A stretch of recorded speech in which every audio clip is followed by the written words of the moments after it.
I look at business like a giant science experiment. You've got a hypothesis, and you test it. You test your hypothesis with trying new things.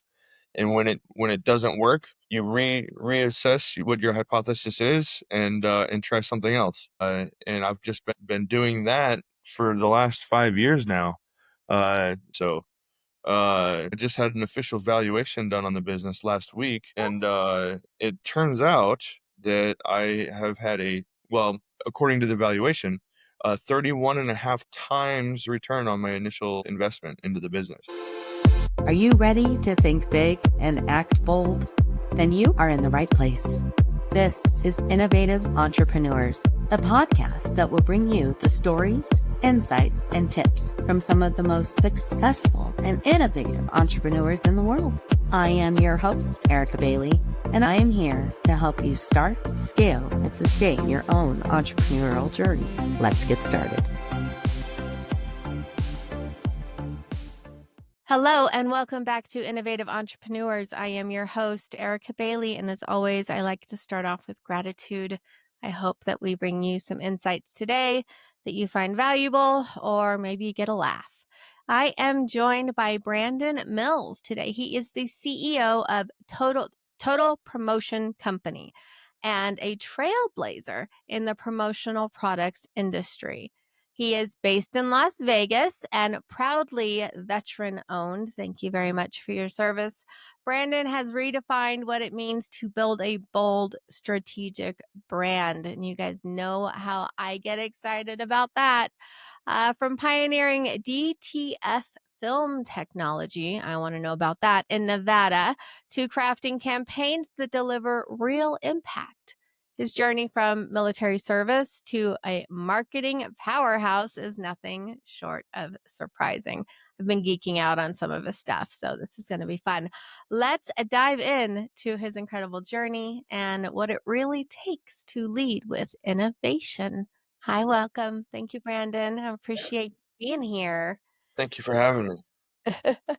So let's start with like who you are. So you're in the military. Did you know you wanted to be an entrepreneur from like a young age, or was this something that happened post-military? Give me kind of like a historical background. Sure. I've always kind of had an entrepreneurial mindset. When I was in high school, I had an on-site computer repair business that I started with my friend. And after school, we would go to customers' houses and fix their computers and teach them how to use them. Uh, yeah, so that was my first journey into entrepreneurship, and it was great because in high school, you're living at home with your parents, and all we needed for overhead was just a repair toolkit and our cars and a cell phone. That was it, and we would charge by the hour, and a lot of older people that didn't know how to use their computers. They wanted to be able to communicate with their grandkids, and so we would help them in that way, and then fix and set up computers and network systems for individuals and small businesses that struggled to know how to do it. And I was a super nerd in high school, along with my friend, and we took advantage of that and made some money to kind of support what we're wanting to do. So that was in high school. That started That in was high in school. high school, yeah. And then I went to college for a while. I went to UNR, which is in Reno. It's up by Lake Tahoe. And I completely changed what I wanted to do. I got into criminal justice. I found it fascinating. It was, all sorts of different schools of thought, from sociology and psychology, and lots of different ways of looking at a particular problem. And it was just more of personal interest than anything. I thought that maybe I might go into law enforcement, wasn't too sure. Uh, During that time, though, I took a summer trip to Asia, and backpacked and found this island that I absolutely loved. So I made my way back there after college. I got a one-way ticket to Moscow and took the train through Russia, down through Mongolia, through China, ended up back at the island that I was at, and ended up staying there for 4 years. And yeah, I had a speedboat charter business that supported my life kind of meagerly, but it was quite a lifestyle. And my wife of the time, when she got pregnant, I had a complete mindset shift and thought, oh, it's no longer about me anymore. I've got to figure out how to take care of this child that I'm bringing into the world. And so made my way back to the US, and that was right around 2009, right after the big economic collapse there. So struggling to find a job, I joined the Army. So I became a tanker in the US Army, and I did that for about 4 years. They sent me to Korea, and I was in Korea for quite a while. So once again, I was back in Asia. Did one contract, came back to Fort Hood to Texas. They were going to send me back to Korea with the unit that I went to, and I decided to get out. And from there, I got my CDL while I was exiting the military. Drove over the road trucks for about 5 months, and I thought, man, this is not quite what I was wanting. Uh, but I was able to use the connections I had in the military. I got a fantastic job in the oil industry, and I stayed there for about 6 years. I made fantastic money, but it was taking all of my time. I Mhm. The money was coming in, but I couldn't do anything because my time was always being taken by the work. Mhm. And so I kind of had an instant moment of realization that I didn't want to sell my time anymore. I wanted to buy other people's time and sell something else. And so I ended up moving back to Southern Nevada, where I originally grew up, and started looking around for opportunities. I like I'd said, I'd had two other businesses prior, and I started those from scratch. And I thought, you know what, starting from scratch is really difficult. Let me see what's already out there. And so I started looking for businesses for sale, and I came across this one, Total Promotion Company. Mhm. It was an older couple, and they had two employees at the time, and they were doing embroidery, screen printing, some laser engraving, the kind of the same stuff we're doing now, but they are all on really old equipment. They were running Mhm. everything on QuickBooks Desktop, didn't even have a website, and I thought, you know what, there's an opportunity here. I could Mhm. I could implement some technology into this and really scale it. And so it was December 2019. I went all in financially on this business, and 2.5 months later, lockdowns happened. And I thought, oh boy, the timing, couldn't have been any worse. And there wasn't any kind of assistance for a business that hadn't already been around for 6 months. I Mhm. wasn't able to take advantage of some of the benefits that other businesses were able to during that Yep. time. I was just Yep. kind of left on my own. We had all that. We were so blessed. We were so Yeah, blessed because we had that support during that time, but oh my gosh. I had none of Yeah. it. Yeah, I had none of it. Oh. I had to figure out ways to keep the business alive. The governor had put out a mandate saying that only essential businesses could stay open, and Mhm. they listed what those essential businesses are. And supply chain logistics to hospitals and police departments was on that list. And so I wrote a memorandum that looked very official. I was good at writing memorandums from the military, and Mhm. I got them notarized and got one for each of my employees. And I ended up having to show government officials a couple times when they came in to try to shut us down, and showed them this document. That okay, yeah, well, you're essential. I didn't mention, that what we were giving the hospitals were like stress balls and keychains, but it allowed us it allowed us to stay open.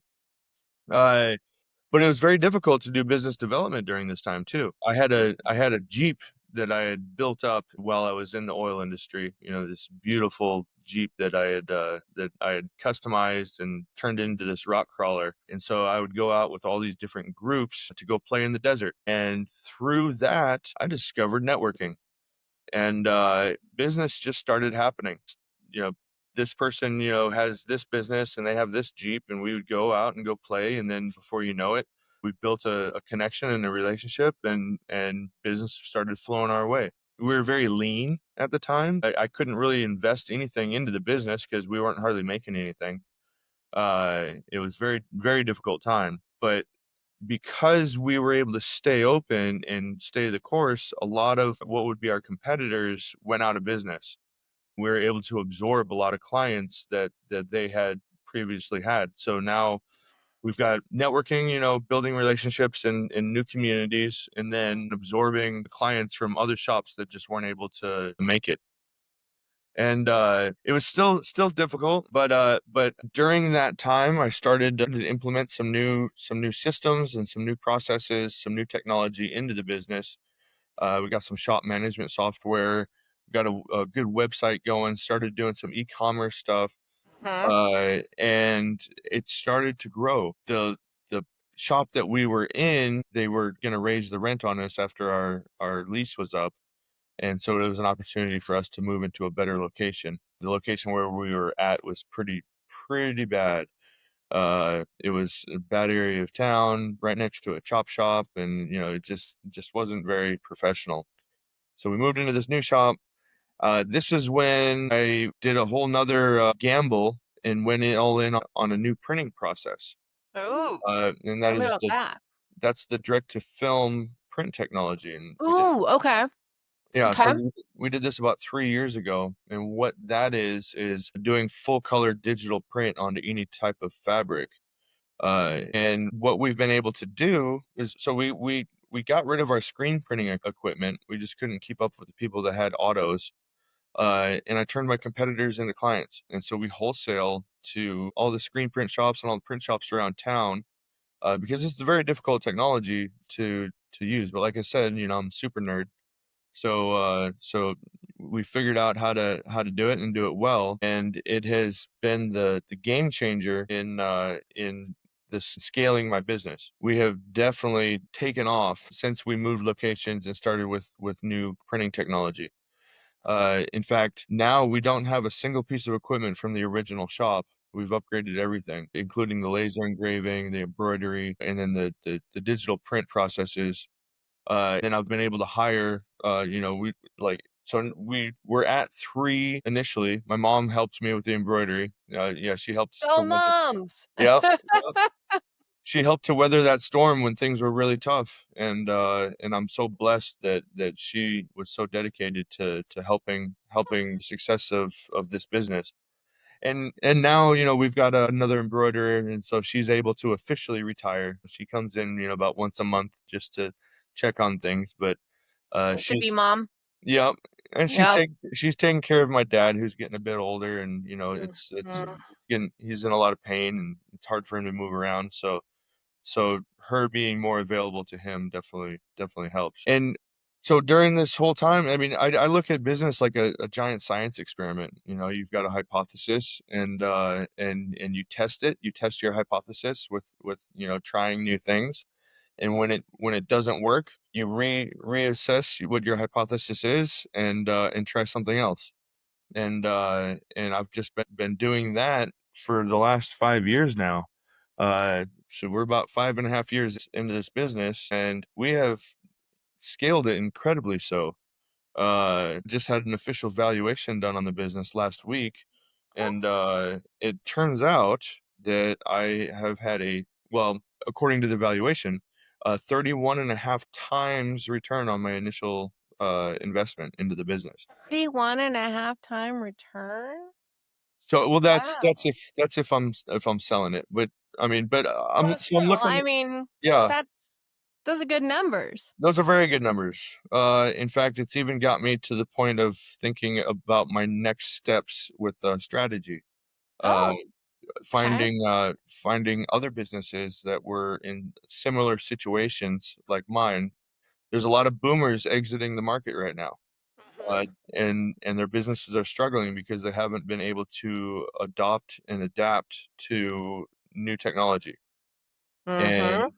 so because of that, you can do a few things to tweak what somebody has, a structure that's in place, a business model that has at one point worked, but is Mhm. now unable to keep up with market trends. And so because I've done it once, I want to try it again. I'll build Why this reinvent the wheel, exactly. right? Just perfect it. You know Exactly. what I mean? And so Foundation's there. All you need to do is add a little bit of spice and color, and sometimes a new shiny coat makes everything better. So that's right. And I'm quickly making myself the least important person in my business. Okay. spending more time out of the office than in the office. Yeah. My specialty as an extrovert is business development. So, Mm. learning the power of networking and learning the value of relationships. I Mhm. go to so many different events. I've really gone strong in the veteran community here locally in Las Vegas, and that has been a major help because I've been able to support local veteran organizations, nonprofits, but then just be a part of that community, which has been so supportive, and I'm honored to be a part of it. Uh, Vegas is a very unique place. It's very much a connections town, Yes. and so, and it's one of those places too where, if you're not above board, if you're not honest, you'll get run out of town. Nobody will do business with you. But you know, really leaning in on integrity and quality and service. We're not the cheapest in town, and we don't want to be. Uh, Mhm. we tell people that we can beat anybody's price if they want junk, but Yeah. but our default is quality, and people prefer the quality, and they really appreciate being able to get it from a local business that can provide, fantastic stuff that they can't get really anywhere else. Yeah, I'm looking at your website right now, and I love the red, white, and blue. That's definitely homage to your military background. The website's really neat. So talk to me about ready to start your own e-commerce store. Look at this. You guys do offer a lot of different things going on here. 3D printing? Yep, yep. So Okay. we do as much as we can in-house. We've got a lot of different equipment to be able Yes. to do in-house fulfillment. But you upgraded. We've upgraded too, but there's not any one shop in this industry that can do everything. There's too many. No. No. There's too many options, there's too many variables, there's too many different decoration methods, too many products, too many niche markets. So what we've done is partnered with other shops that have capabilities that we don't have, and we have the capabilities that they don't have. And so we sub out to each other when those types of orders come up. That way we can keep, all products under one roof, whether we're producing them in-house or not. And we're a one-stop shop. People have an idea and they can come to us, and we got artists, we can help people with their art. We can do all sorts of things, and then implementing new technology like generative AI, to help in the art creation process. I feel like it gets you 90% of the way there, but you've got to have the knowledge and know-how to make it the last 10% of the way. Otherwise, it's not even close to being ready. Yeah, 100%. 100%. So talk to me about this DTF film. What is that? Yeah, so it's direct to film. It's a new printing process that allows you to do full color digital print onto any kind of fabric. And what it does is it lays down a layer of printed image that you're wanting to put on like a shirt, let's say. And Mhm. then it lays down a layer of white, which is going to be the underbase.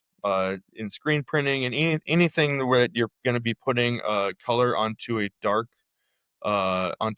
fabric. Is this what Got we're it. looking at here? Yeah, so this is my retail site. Like if people have a heat press, Okay. they can order these prints, Okay. and create their own shirts and their own apparel at home, using that. But we also have lots of different heat presses here as well, for doing complete fulfillment from start to finish. Okay. And that's allowed us as well to create fulfillment stores for people that want to have their own brand and monetize merchandise through us, where we do the fulfillment, and then they can decide what they want their margins to be based on the back end of their store. So they can set their pricing, they can set everything. Some people don't want to make any money. They just want their brand out there. They want more people to wear it, so they offer it, super cheap. Other people they can sell it for a whole lot of money because they have that kind of following, and they've got a shirt that is that resonates with people. Mhm. It's supporting a cause. It's got a cool design, and so there's a lot of cool ways that people can make money. And it's really cool, the success stories of people that we've helped start, grow, and scale their own businesses using our methods. I love it. I love it. Okay. So as you can see, I'm on your website. I'm kind of Yeah. geeking and going through it. Sure. So I'm really trying to this DTF, is this new? This DTF printing or whatever it Yes, is? it's a very new printing process, and we are very much early adopters of it.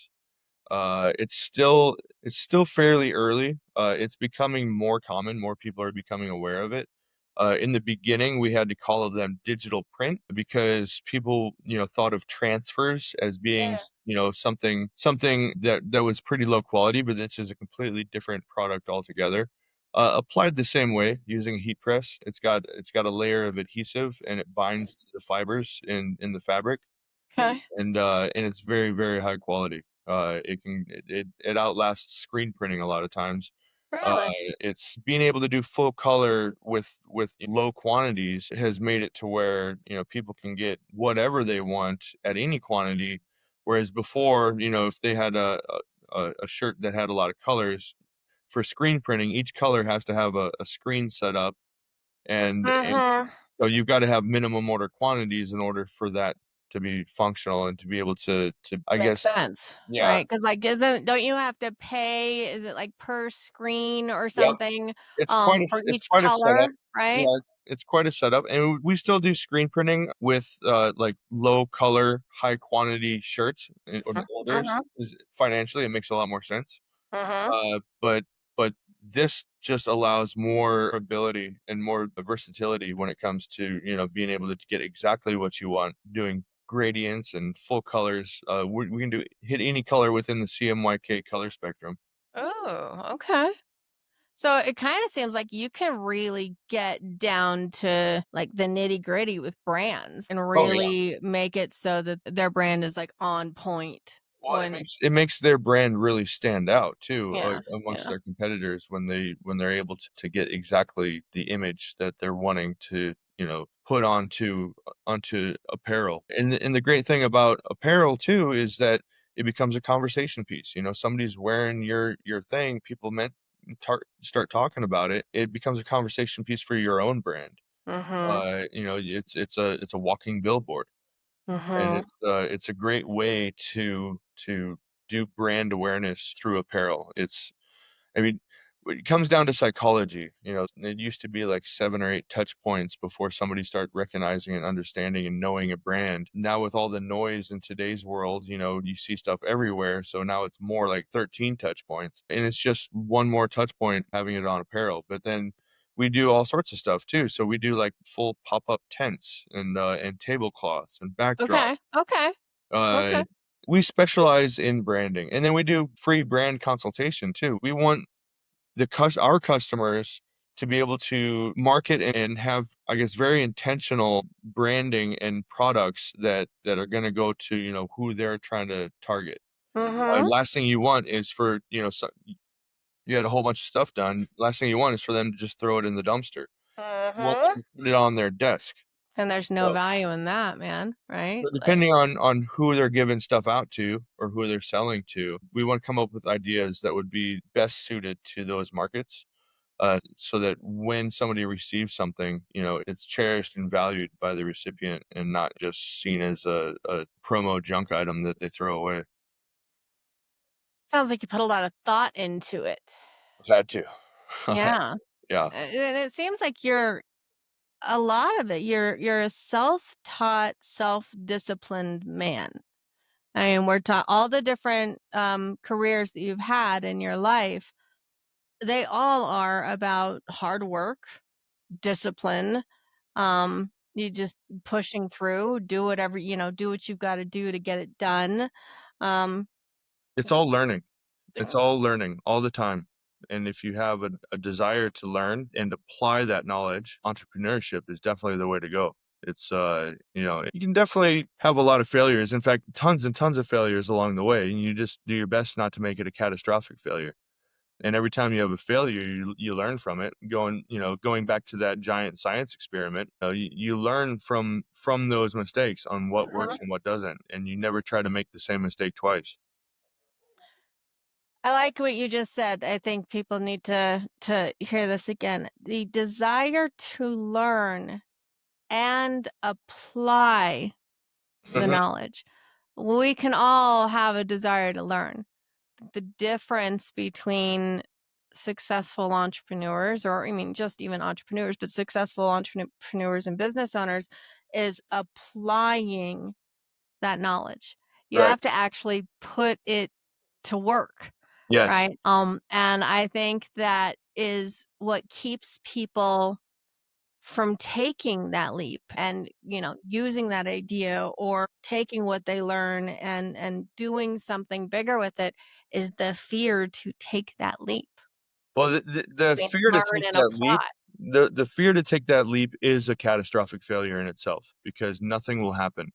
For business development type stuff, if I stayed at home, watched a movie, which I love to do, and I build time, into my life for that type of stuff, but I try to fill my calendar as much as possible with events and mixers and all sorts of different things going on because when I put myself out there into the universe, it comes back in such a way that is unimaginable. It only takes one connection to change your life. And if you're not putting yourself out there to make that connection, it's just never going to happen. Which is going back to that networking stuff that you were talking Yep, about, that exactly. you're like, "That has changed the game for me." Oh, absolutely. So you got the idea to turn your competition into clients. Yes. Not many people would, like, go to that and be like, "Okay, like, I'm gonna take this." Like, where did that idea come from? It's a very collaborative industry. Okay. And like every year I go to Long Beach for an expo. It's called Impressions Expo. And you just learn so much. And you learn so much from other shops that are, similar type of business, but they're serving different markets. They're serving, they have different decoration methods. They have different decoration processes and things. And you learn what they're doing and then you share with what you're doing. And before you know it, you become a wealth of knowledge and a leader in the industry. I go to any of these events we are a leader in the industry nationwide. My knowledge on what we've done thus far has become very valuable in itself, and I try to surround myself with other people that are also pushing the envelope in technology. Like right now, I've got a software developer, and we're building API bridges between software platforms that don't exist, and so we're selling that software on a subscription model to other shops that can use that to help benefit their business as well. Other print Helping shops? helping businesses, yeah. You're literally taking the things that you taught yourself and learned from that young age in the junior high, high school, that whole entrepreneurship mindset, the figure things out, the get things done, the total geek, Yeah. right? You have applied that behavior to everything that you're doing. But it sounds like in this whole journey, I've been taking notes, this whole journey, your goal out of everything was to help and do something that benefits somebody else. Sure. That's that the great thing about capitalism is you can get rich by helping other people. It's wonderful. The great thing about capitalism is that you can get rich by helping other people. Yeah. Prior to capitalism, plunder was the way you did it, but you don't need that anymore. You don't need that anymore. You can help others and mutually benefit from that help. I like that. I like that a lot. Okay, so where do you think your love for like tech and stuff started? Like, It's was there something specific that you can remember, like that made you want to play with tech toys? Um, it's probably from a very young age.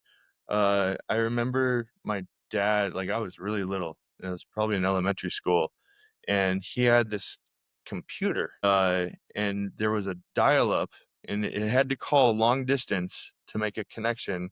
And you could see like news, you could see what the weather is, and I was just blown away that it was real time coming up on the computer screen and was just so fascinated by it.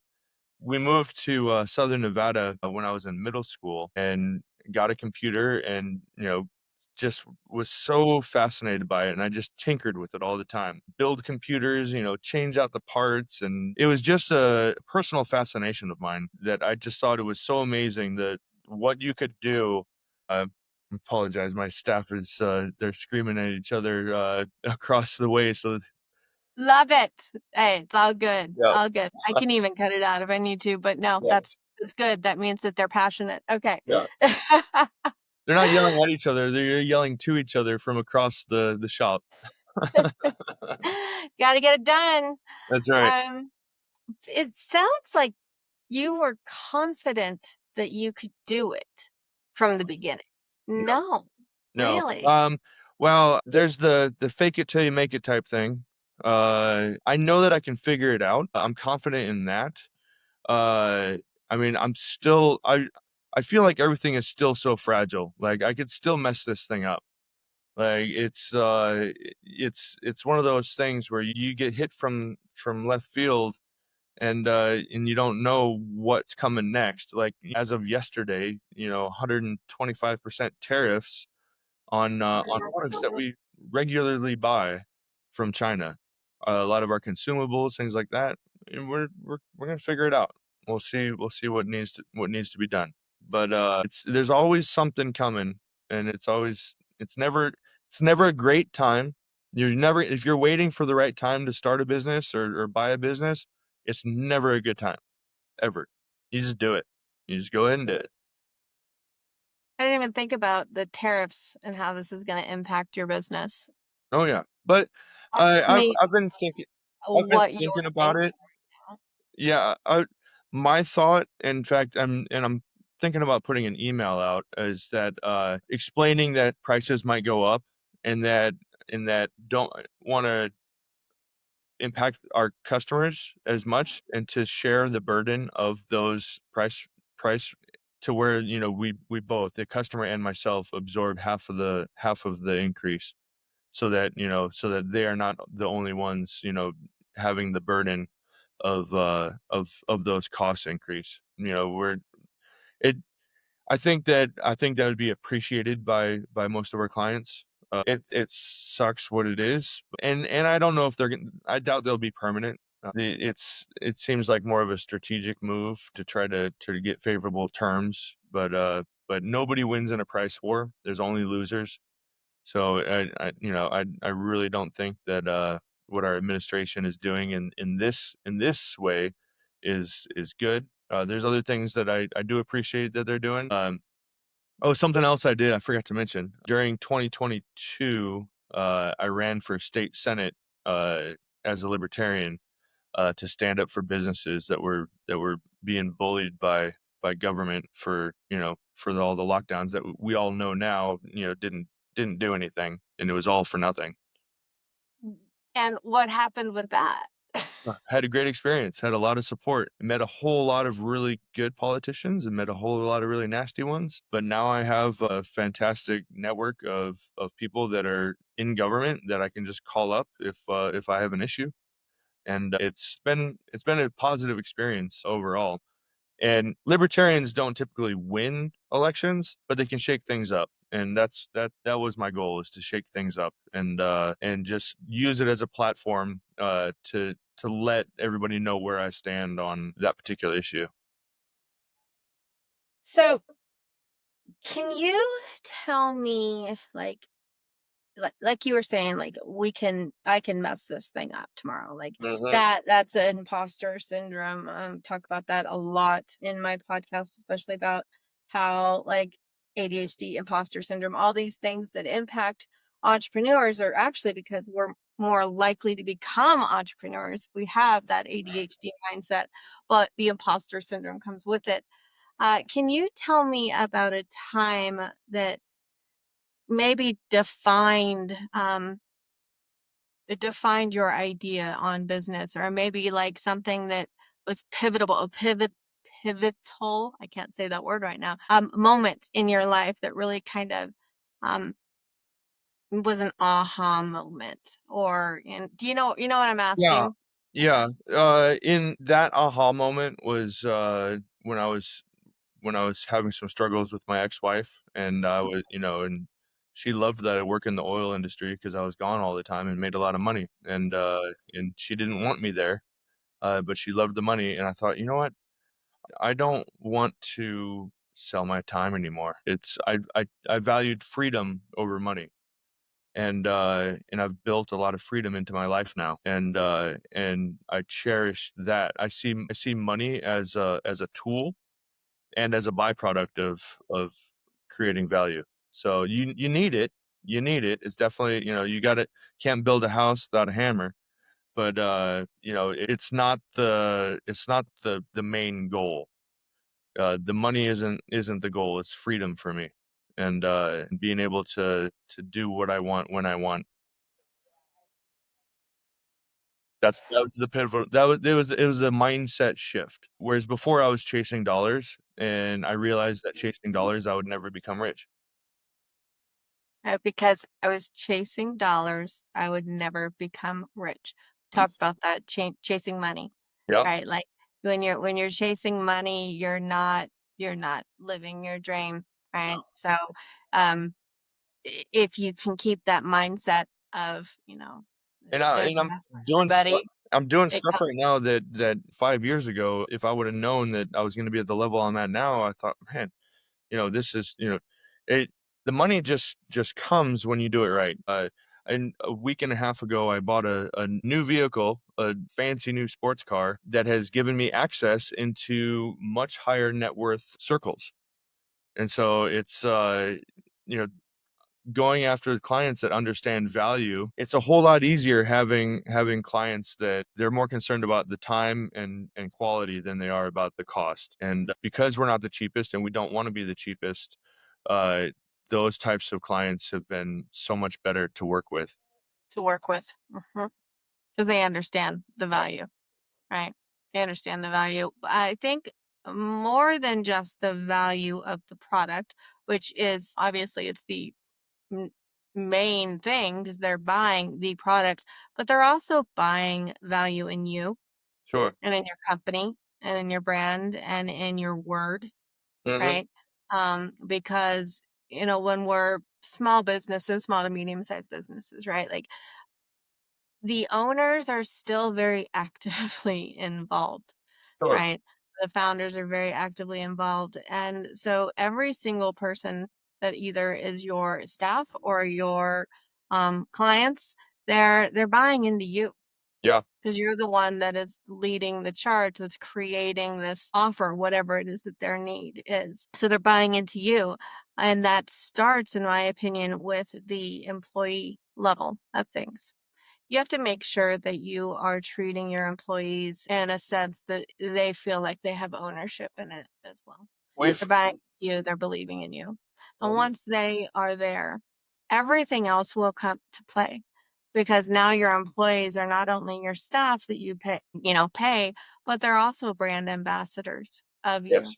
and the service you offer. So it always starts from the top, I think. And it sounds like just being somebody who is honest and loyal and dedicated and serves and truly pushes the message that, hey, I want to push boundaries in order to make your life easier or better. Mhm.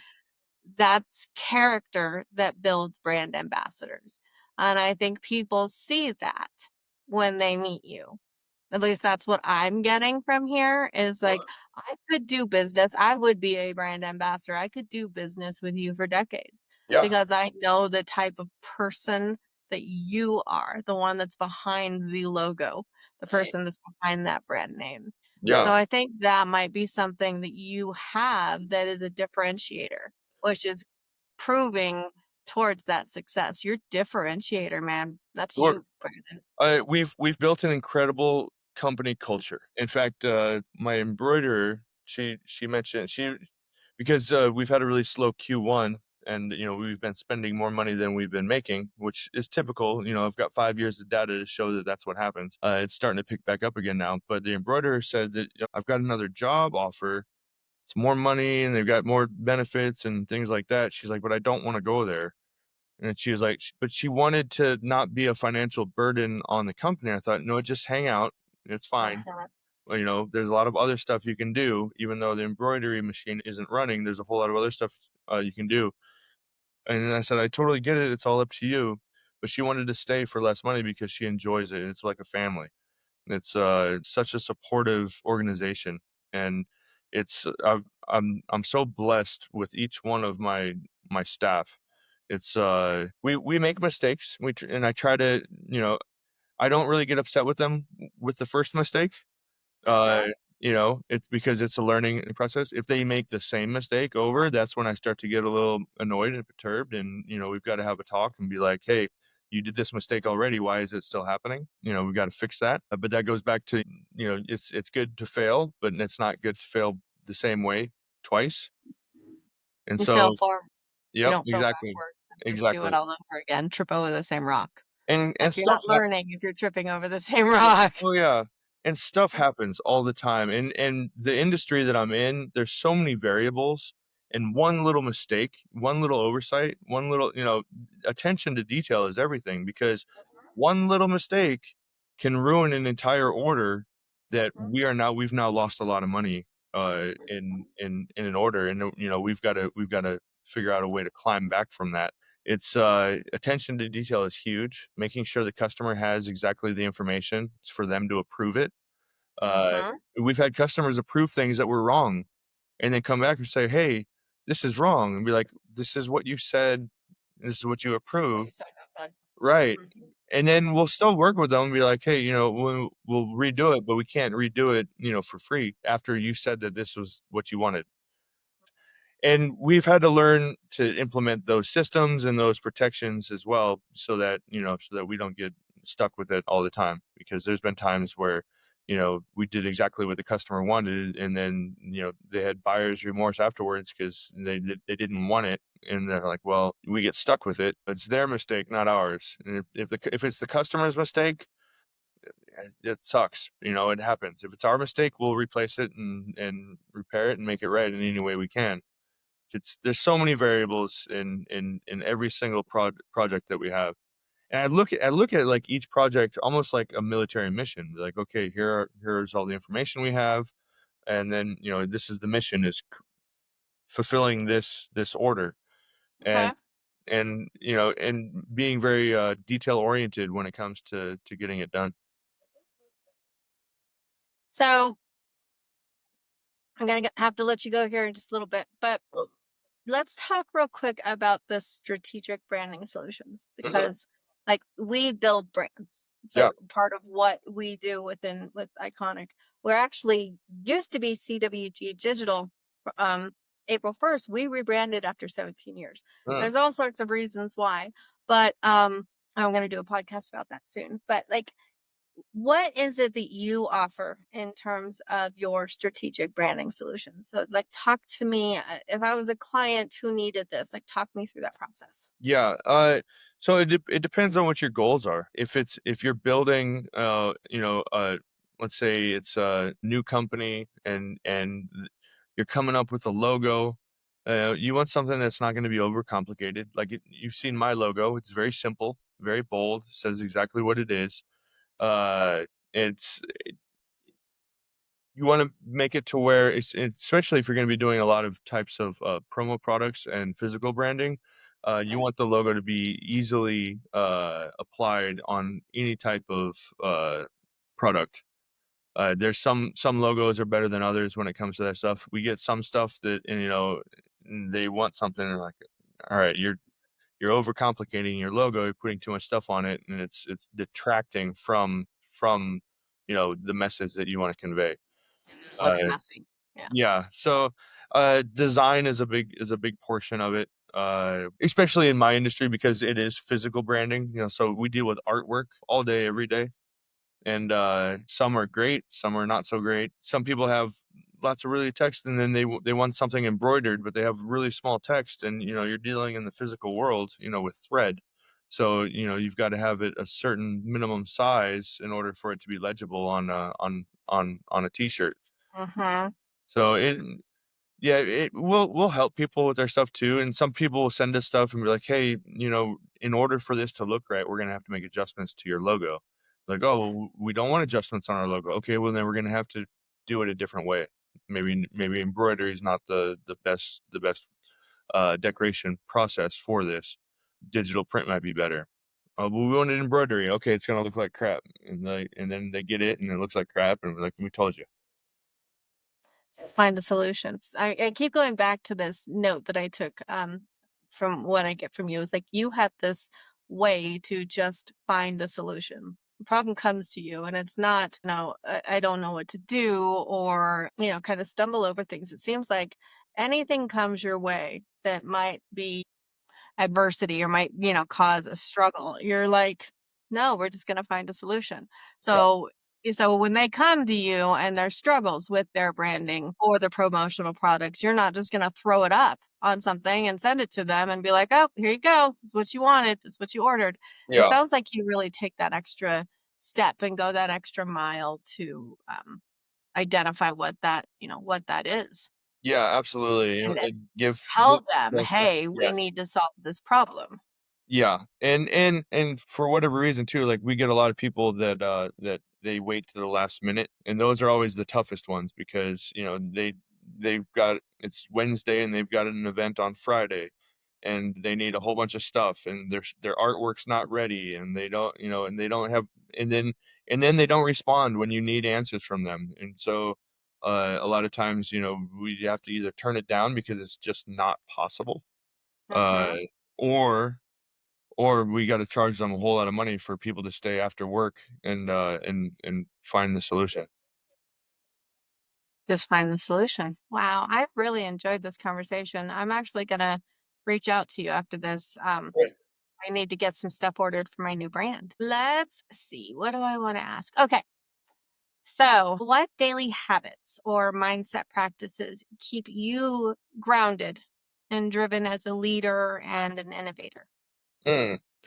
Um, I'm trying to go to the gym more. I'm trying to build time into my life, for the gym. In fact, after this podcast, I'm probably gonna go work out. Uh, the meeting that I had after this got canceled, so that freed me up. Right now, though, I'm filling my calendar with so many things just because, like I said, it's been a slow Q1 and business development lands on me. It's my responsibility, so I've got to make sure we keep feeding these machines and keep the employees working. So I go out and make it happen. Uh, but as the year progresses, they get more busy and I get less busy, and that'll free up my time. I don't touch equipment anymore like I used to. I've got Hmm. employees to do all of it, and I've got a structure in place to where, I've got some problem solvers on my team that can figure out what to do, and when they can't figure out what to do, that's when they come to me, and then we figure it out together. So the daily habits, depending on what's on my calendar, I try to unwind. I'll watch a TV show with my wife at night, and then we'll go to sleep, and then wake up early and hit the day with all the different stuff. Find it hard to separate business from home. Not at all. Not at all. It's You have a trick for that one? Because I well, think it's that's not really separating business from home. It's just my life. Uh, and my kids understand. My oldest is 17, my stepson is 16, and my daughter is 12. And so I'm not cool anymore. So they don't want to hang out with me anyway. I invite them to everything that I do, and I always get rejected, which is fine. But but You hear that, kid? Dad is feeling a little rejected right now. yeah, Come exactly. on. Being in Las Vegas and being so well connected, I have tickets to so many shows and events. Like, I'm going to a professional hockey game, Golden Knights game tonight that was gifted tickets. So gonna go tonight. I date my wife all the time. We constantly try to go out and spend time together. And I invite her to everything that I do too. And she knows she's always welcome. But she's a natural introvert, and sometimes her social cup gets full. And so, yeah, and I tell her that, she's always welcome, and I'm never ever offended if she doesn't want to go to something with me. But but yeah, I go out all the time. I'm constantly in the community, and that's where I belong, that's where I thrive, and that's how I keep the business going. Okay, we'll wrap this one. I got two more. What do you believe is a quality or a belief or a mindset that is essential for lasting success? Whether you're an entrepreneur or not, like having a successful life, whatever that looks like for whoever, you know what I mean? Like Sure. success looks different for all of us, but what do you feel is a essential quality or mindset I in think order to yeah, I think it's integrity. I think integrity is so crucial that, what you do when people aren't looking, you build trust, and relationships are built on trust. And I'm always transparent. I tell people how it is, like it is, and you get a lot more respect from people, and you get a lot more trust from people when that is your baseline personality trait, is integrity. So if I say I'm going to do something, we'll figure it out. And if I say we're going to do something and it falls apart, I'm devastated. It hurts me to not be able to follow through with what we say we're going to do. Hey guys, you hear that? Success is about what you do when people are not looking. I like that. I think that makes a lot of sense. Absolutely. Um, Tell me, so it's called Innovative Entrepreneurs for a reason. So tell me somebody who has inspired you to lead your innovative lifestyle, or it can be someone in your industry, it can be somebody in your family. Who has left either personal or professional impact or stamp on your journey? Probably my dad. Yeah, That's it. he's That's all. Just probably my dad. no, he had his own business, and when we were super young. I guess he's dealt with a lot of adversity as well. When I was like 1 years old, he was a farmer, a soybean farmer, and literally lost the farm due to drought. But because of that, he went into marketing, and he did marketing for farmers. Yeah, so and he created a magazine, and through that process of creating magazine, he got hired by a big marketing company. He ended up selling that company that he had, and then before he retired, that company that he had originally started hired him back as a vice president to finish up his career. And so it was pretty cool. The journey that he had gone on was very inspirational for me. uh, I'm so blessed to have, such a supportive family and supportive network, that has inspired me. So it's very cool. Oh, I got total goosebumps again. All right. Finally, Brandon Mills, where can people learn more about you and Total Promotion Company? I'm assuming you're not just Vegas, right? Do you No, travel?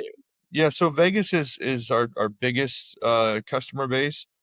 We do quite a bit regionally as well, and then nationally, because there's people that trust us and know our quality, and they don't care about the shipping fees and the shipping times. And I've got a few international as well. So earlier this year, we've been sending a lot of stuff to Dubai. We've sent stuff to Spain.